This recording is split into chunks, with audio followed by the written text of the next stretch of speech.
अस्सलाम वालेकुम। Good evening everyone. आज मैं पैनकेक स्वैप का आपको रिव्यू दूंगा। पैनकेक स्वैप जो है एक डिसेंट्रलाइज्ड एक्सचेंज है जो कि बाइनेंस स्मार्ट चेन पे काम करती है। और अभी इसमें जो लेटेस्ट अपडेट्स आ रही हैं उसके बारे में मैं आपको बताऊंगा कि इसमें जो है उन्होंने अपनी सप्लाई को बर्निंग मैकेनिज़्म को एडजस्ट किया है। और जिसकी वजह से इसका जो नेटिव टोकन है केक वो टॉप 60 क्रिप्टो करेंसीज में आता है। और उसकी प्राइस में इसी अपडेट की वजह से पंप आ रहा है। तो जो उनका ओल्ड वर्जन था उसमें डिफरेंट ऑप्शंस थे, जैसे कि आप उसमें ऑटो स्टेक का ऑप्शन था, उसके बाद मैनुअल स्टेकिंग का ऑप्शन था। उनमें डिफरेंस ये था कि ऑटो स्टेक में आपको हार्वेस्ट नहीं करना पड़ता था, ऑटोमेटिक जो भी रिवॉर्ड आता था वो उसमें अकोमोलेट होता जाता था, लेकिन उसके ऊपर वो कुछ एक परफॉर्मेंस फ़ी चार्ज करते थे। मैनुअल जो था स्टेकिंग का, उस पर ये था कि आपको स्टेक करने के बाद हार्वेस्ट करना पड़ता था, हार्वेस्ट करने के बाद दोबारा उसको स्टेकिंग में डालना पड़ता था, जिसकी वजह से आपको एक फ़ीस देनी पड़ती थी। तो ऑलमोस्ट अगर आप कंपैरिजन करें तो इतना ज़्यादा फ़र्क नहीं आता था। लेकिन अभी उन्होंने उस सिस्टम को चेंज किया है, अभी उसको लेके जा रहे हैं फ्लेक्सिबल और फिक्स्ड स्टेकिंग पे। तो फ्लेक्सिबल जो है उन्होंने अभी लॉन्च कर दिया है, वो मैं आपको अभी शो करूँगा कुछ पिक्चर्स के ज़रिए। तो फ्लेक्सिबल में अभी तो एपीआर जो आ रहा है ईयरली रिटर्न, वो ऑलमोस्ट 132% के आसपास आ रहा है। लेकिन आहिस्ता आहिस्ता ये डिक्रीज़ होता जाएगा जैसे वो रिवॉर्ड डिस्ट्रीब्यूशन करेंगे। और जैसे ये एक्चुअली मार्केटिंग टूल होता है, जैसे ज़्यादा इन्वेस्टर्स जंप इन करेंगे तो वो इसको कम करते जाएंगे। अभी जो लॉक्ड स्टेकिंग का ऑप्शन है वो अभी उन्होंने इनेबल नहीं किया, लेकिन उस पर ज़्यादा रिवॉर्ड मिलेगा। उसमें आपको वो ड्यूरेशन के टाइम लिमिट्स दे देंगे कि अगर आप 1 मंथ के लिए स्टेक करना चाहते हैं तो उसका इतने परसेंट आपको मिलेगा। अगर आप ज़्यादा देर जैसे 3 महीने, 6 महीने या 1 साल के लिए स्टेक करना चाहते हैं तो ऑब्वियसली उस पर रिवॉर्ड भी वो ज़्यादा देंगे। ताकि इसको, पहले ये होता था कि आप कभी भी टोकन्स पे हार्वेस्ट करके कभी भी उसको सेल कर सकते हैं, जिसकी वजह से इसकी प्राइस जो है काफ़ी अंडर प्रेशर रही है। तो जब लॉक्ड हो जाएगा तो उसके बाद आप उसको अनस्टेक नहीं कर पाएंगे, जिसकी वजह से उसकी प्राइस में स्टेबिलिटी रहेगी। तो ये इसका ऑल टाइम हाइप जो था वो $54, सॉरी $45 के आसपास था आई थिंक। तो इसके बाद ये लोवेस्ट जो था $5.4 पे ट्रेड हुआ है। मेरी पर्सनल ओपिनियन है, कोई फाइनेंशियल एडवाइस नहीं है, कि इसका ऑल टाइम लो हमने देख लिया हुआ है। अभी जितनी इसमें अपडेट्स आ रही हैं उस हिसाब से लगता यही है कि ये फ्यूचर में बहुत अच्छा परफॉर्म करेगा। तो जो इनका नया वर्जन है उसको इन्होंने मास्टर शेफ V2 का नाम दिया है और रिवॉर्ड डिस्ट्रीब्यूशन को एडजस्ट किया है। अभी ज़्यादा टोकन बर्न हुआ करेंगे। पहले ये इन्फ्लेशनरी टोकन था, मतलब अभी भी इन्फ्लेशनरी है, मैं पर्सनली फील करता हूँ, क्योंकि पहले जो है इसकी बर्निंग जो है वो कम थी और न्यू जो कॉइन्स है मार्केट में सर्कुलेशन में ज़्यादा आ रहे थे, क्योंकि इन्होंने अभी तक भी मैक्सिमम सप्लाई अपनी डिक्लेयर नहीं की। लेकिन जो अभी ये अपडेट्स कर रहे हैं इससे ये एटलीस्ट बर्निंग को इंक्रीज करेंगे, जिसकी वजह से जो है ऑलमोस्ट बर्निंग और जो न्यू टोकन सर्कुलेशन में आ रहे हैं ऑलमोस्ट वो सेम हो जाएंगे। अभी जो है वीकली बेसिस पे 2 मिलियन जो कॉइन्स हैं वो मार्केट में नए मिंट हो रहे हैं, ठीक है। लेकिन अभी जैसे ये गेमिंग प्रोजेक्ट्स लेके आ रहे हैं और उसके बाद जो है नया मैकेनिज़्म जो आपको मैंने बताया लॉक स्टेकिंग वाला, उसकी वजह से जो बंडिंग मैकेनिज़्म है वो इस इम्प्रूव हो जाएगा। और अभी ये almost 2 point some billion dollar के, मे बी 2.2 2.3 या 2.5 बिलियन डॉलर के करीब इसका मार्केट कैप है। और आप देखें कि जैसे दूसरे प्रोजेक्ट्स हैं जैसे शीबा है और डॉज कॉइन है, उनके market cap 18 billion dollar, 14 billion dollar, dot का 18 बिलियन है, सोलाना का 30+ है, एवेक्स का 30+ है, लूना का 30+ है। तो आप ये देखेंगे कितना पोटेंशियल है एक अच्छे प्रोजेक्ट में, कि अगर आप इसको चले लूना से कंपेयर नहीं करें, वो बहुत अच्छा प्रोजेक्ट है, डॉट से ना करें कंपेयर, लेकिन एटलीस्ट जो ये मीम कॉइन्स हैं इनका मार्केट कैप 14-15 बिलियन के आसपास जो है ट्रेड हो रहा है। तो आप ये देखेंगे इसमें कितना पोटेंशियल है।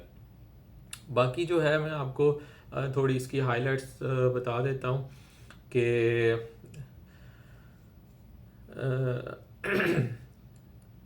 आई थिंक ज़्यादा पॉइंट्स मैंने ऑलरेडी कवर कर दिए हैं। और आज जो है मैंने खुद इस पे जो पुराना वर्जन था उससे नए वर्जन पे मैं आज शिफ्ट हुआ हूँ। इसमें शॉर्ट टर्म जो है टारगेट्स, क्योंकि अभी ये ऑलमोस्ट $9 के आसपास 8.9 या 8.97 के आसपास ये ट्रेड हो रहा है। तो इसका शॉर्ट टर्म जो टारगेट है वो तकरीबन $12 के पास आ रहा है। उसके बाद मिड टर्म टारगेट जो है वो आपको $20 से $25 के बीच में मिलेगा। और लॉन्ग टर्म जो है ये आपको $40 पर ट्रेड करता नज़र आएगा। उसके बाद जो है इनका जो NFT प्रोग्राम है, NFT प्रोग्राम इतना सक्सेसफुल नहीं रहा था। उसकी जो NFT मार्केट है वो ज़्यादा इथीरियम पे सक्सेसफुल हुई है। उसके बाद सोलाना ने काफ़ी प्रोग्रेस किया, लेकिन बाइनेंस स्मार्ट चेन पे जितनी भी NFT के प्रोजेक्ट्स लॉन्च हुए थे उसमें कुछ इतना सक्सेसफुल नहीं रहा। तो एक और चीज़ जो डेली इसका चार्ट है, मैं शो भी कर दूंगा आपको इधर वीडियो में। जब अपलोड करूंगा तो मैं उसकी पिक्चर भी बना दूंगा। एक्चुअली मेरे पास इतना टाइम नहीं होता कि मैं दो दो वीडियोस को एडिट कर सकूं, और इसलिए मैं सिर्फ वो पिक्चर्स के स्नैपशॉट लेके मैं आपको शेयर कर दूंगा। ठीक है। तो इसमें ये गोल्डन क्रॉस बनने वाला है 20 और 50 की मूविंग एवरेजेस पे डेली डेली टाइम फ्रेम के ऊपर। ठीक है। लास्ट टाइम जब ये गोल्डन क्रॉस बना था तो अब इसकी प्राइस $16 थी, तो $16 से ये $25 तक गया था, $25-26 तक, तो जो कि 55 या 56% इंक्रीमेंट था। तो अगर अभी ये $9 पे ट्रेड कर रहा है और इसका ये गोल्डन क्रॉस बन रहा है तो इस पर आप ऑलमोस्ट 50% भी आप एवरेज लगाएं तो ऑलमोस्ट आपको ये 13-13.5 के आसपास ट्रेड होता नजर आएगा शॉर्ट टर्म में। लेकिन मैंने आपको प्राइस टारगेट जो है वो $12 बताया ऑन द सेफ साइड। उसके बाद वीकली चार्ट के ऊपर भी इसका गोल्डन क्रॉस बन रहा है। और इसको जो है बाइनांस के जो सीईओ हैं, सीजी, उन्होंने भी बहुत सपोर्ट किया था जब ये लॉन्च हुआ था। और अभी जो है इस पे बहुत अच्छी जो हैं फीचर्स आ रहे हैं, जिसमें एक तो फिक्स टर्म स्टेकिंग मैंने आपको बता दी है। उसके बाद जो है मैंने आपको टाइम फ्रेम बता दिए कि अभी सिर्फ फ्लेक्सिबल अवेलेबल है, आप सिर्फ फ्लेक्सिबल स्टेकिंग कर सकते हैं। और उसके बाद लॉक्ड स्टेकिंग जो है वो आने वाले कुछ दिनों में वो भी अनेबल हो जाएगी। उसके ऊपर आपको APY भी ज़्यादा मिलेगा, लेकिन आपको ज़्यादा टाइम के लिए उसको स्टेक करना पड़ेगा। ठीक है। फिर अगर उससे पहले आप स्टेक करेंगे तो उसके ऊपर कुछ वो फीस लगा देंगे, ताकि जो ज़्यादा इन्वेस्टर्स हैं वो अपना पैसा इस प्रोजेक्ट में लगा के रखें, ताकि इसमें ज़्यादा जो है प्राइस में डिक्लाइन ना आए, जो कि सारे प्रोजेक्ट्स ही करते हैं। इसके बाद ये फीचर है, देखिए मैं आपको थोड़ा सा डेमो बता देता हूँ जो कि न्यू यूज़र्स हैं। ये इसका इंटरफेस है। इसमें अगर आप ट्रेड में जाएंगे तो वहाँ पे आप 4 ऑप्शन देखेंगे। जो स्वैप है, पहला ऑप्शन स्वैप का है। स्वैप आपको पता है, सिंपली आप अगर अपना USDT या BUSD या कोई भी एक कॉइन जो है वो स्वैप करना चाहते हैं दूसरे कॉइन के साथ, तो उसको स्वैपिंग कहते हैं।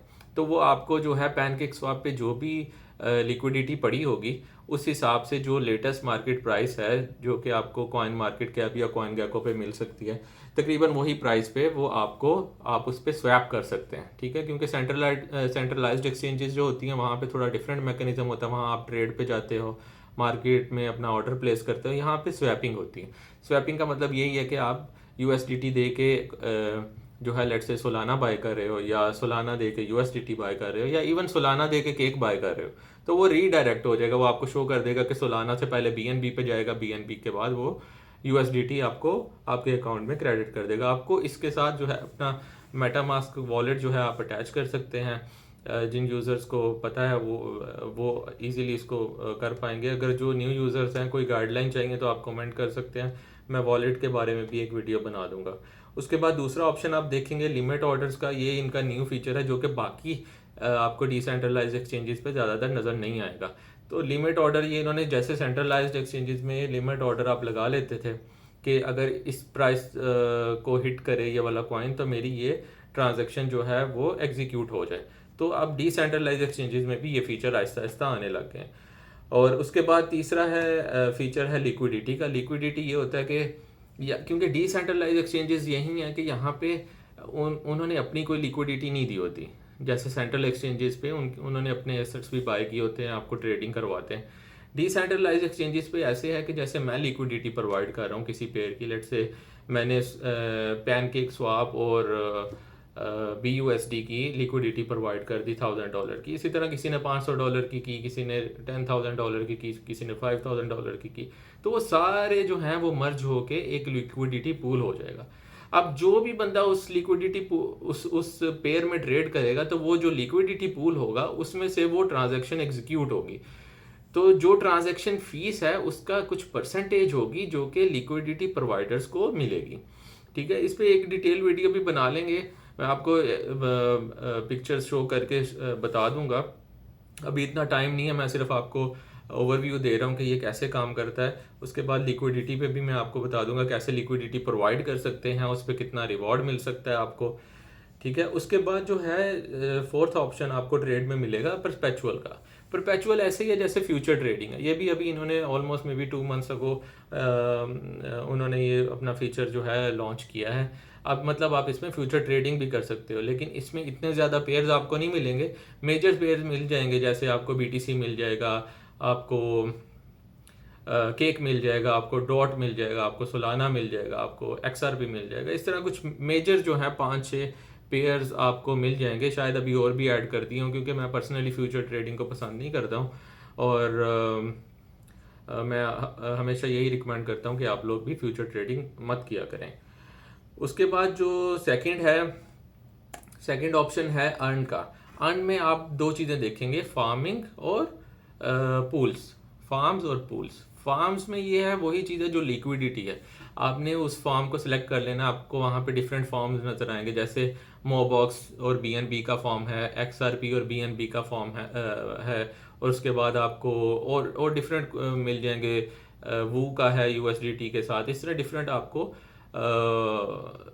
वहाँ पे फार्म्स मिल जाएंगे जहाँ पे आप जाके अपनी लिक्विडिटी को ऐड कर सकते हैं, और सेम टाइम पे वो आपको बता देंगे कि अगर ऑलमोस्ट अगर आप 1 साल के लिए इसकी जो है लिक्विडिटी प्रोवाइड करते हैं तो तकरीबन एस्टिमेटेड इतना आपको APY आएगा, जो कि टाइम के साथ चेंज होता रहता है, कभी भी वो कांस्टेंट नहीं रहता। अगर आपको आज लग रहा है कि आपने यहाँ पे 132% पे आपने जो है स्टेकिंग की है, तो आप कहेंगे कि मुझे अब मैंने अगर $100 लगाया है तो मुझे उसके ऊपर जो है $132 एक्स्ट्रा मिल जाएंगे, तो टोटल 232 हो जाएंगे। ऐसा नहीं है, टाइम के साथ साथ ये APY कम होता जाएगा। जैसे ज़्यादातर लोग इसको अडॉप्ट करेंगे तो रिवॉर्ड जो है वो कम होता जाएगा। ठीक है, उसके बाद जो है दूसरा ऑप्शन है अन सेगमेंट में पूल्स का। तो पूल्स बेसिकली ये है कि जैसे उसमें ज़्यादा आपको केक होल्ड करना पड़ता है। ठीक है, आपके पास केक कॉइन्स होने चाहिए। उसके बाद जो है डिफरेंट कॉइन्स यहाँ पे लॉन्च भी होते हैं IFO के थ्रू, और उसके बाद जो है इसमें डिफरेंट जो कॉइन्स हैं वो जैसे स्टेकिंग पे जाते हैं, जैसे आप बाइनेंस पे स्टेकिंग कर सकते हैं और दीगर प्लेटफॉर्म पे आप स्टेकिंग कर सकते हैं। तो यहाँ पे डिफरेंट प्रोजेक्ट्स जो हैं, ज़्यादातर तो जो नए प्रोजेक्ट्स होते हैं या रिसेंटली लॉन्च, कई कुछ तो लॉन्च इधर होते हैं और कुछ जो हैं लॉन्च हो गए होते हैं लेकिन अभी इनिशियल स्टेजेस पे होते हैं, तो वो फंडिंग के लिए यहाँ पे स्टेकिंग के ऑप्शंस दे देते हैं। लेकिन स्टेकिंग का आप ये समझें कि अगर आपको वो 60% दे रहे हैं तो 90% ऐसा होगा कि कॉइन की प्राइस डिक्लाइन हो जाएगी, क्योंकि वो ज़्यादा कॉइन्स मिंट कर रहे हैं, ज़्यादा कॉइन्स मार्केट सर्कुलेशन में लेके आ रहे हैं, जिसकी वजह से जो है ज़्यादा जो है ना सर्कुलेशन में लेके आ रहे हैं कॉइन्स, जिसकी वजह से उसकी जो प्राइस है वो डिक्लाइन हो जाती है। ठीक है, तो लेकिन लॉन्ग टर्म में अगर प्रोजेक्ट अच्छा है, आप स्टार्ट में स्टेकिंग करके उसको होल्ड कर सकते हैं 6 महीने 1 साल के लिए, तो आपको अच्छा खासा रिटर्न दे के जा सकते हैं। उसके बाद जो है थर्ड ऑप्शन में विन है। विन में ट्रेडिंग कंपटीशन है, लॉटरी वगैरह है। मैं इन चीज़ों को पसंद नहीं करता पर्सनली कि आप लॉटरी में पैसे लगाएं, और ये मेरे ख्याल से वेस्ट ऑफ टाइम है। Once in a blue moon किसी का कोई तुक्का लग जाए तो ठीक है, लेकिन मैं इन चीज़ों को पसंद नहीं करता, इसलिए मैं इसके बारे में इतनी इन्फॉर्मेशन भी नहीं दूंगा।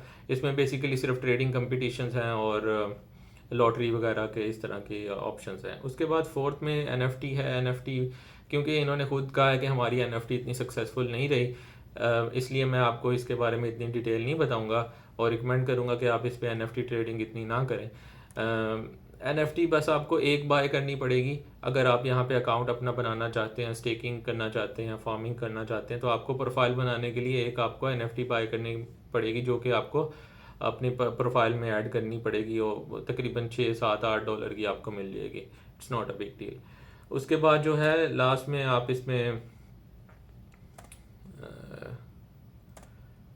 लास्ट में जो है आप इसमें ऑप्शन है कि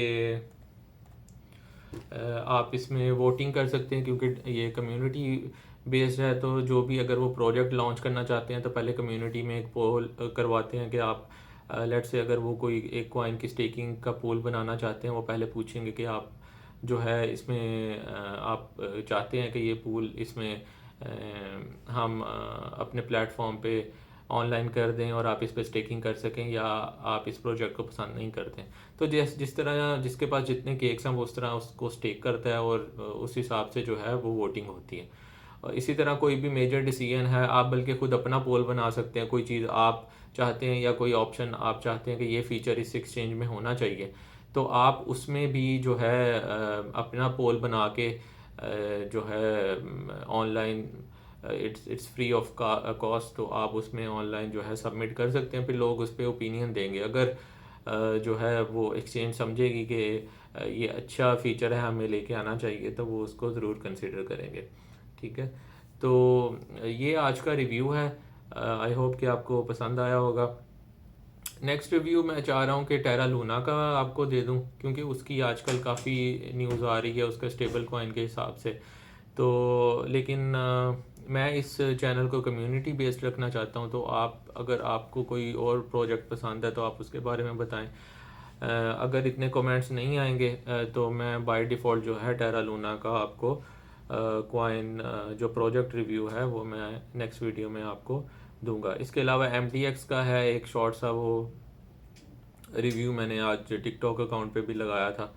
तो क्योंकि वहाँ पे शॉर्ट वीडियो होती है, इतनी मैं डिटेल नहीं दे सकता, जैसे अभी ये 16 17 मिनट हो गए इस वीडियो को। तो वहाँ पे 5 6 मिनट के रिव्यू में कुछ चीज़ें मुझसे मिस हो जाती हैं। तो मैं कोशिश करूँगा कि वहाँ पे रिव्यू ना दूँ, सारे रिव्यूज़ यहीं पे दूँ डिटेल में, ताकि आपको पूरी तरह समझ आ सके। और इसके अलावा एक दो और अच्छे प्रोजेक्ट हैं मेरे माइंड में, जिसका रिव्यू मैं ख़ुद भी बनाना चाहता हूँ और उसकी अवेयरनेस आपको देना चाहता हूँ। लेकिन आप कमेंट कर सकते हैं, तो इंशाल्लाह कोशिश करूँगा कि उसको भी कवर करूँ। Okay, thank you so much, good night.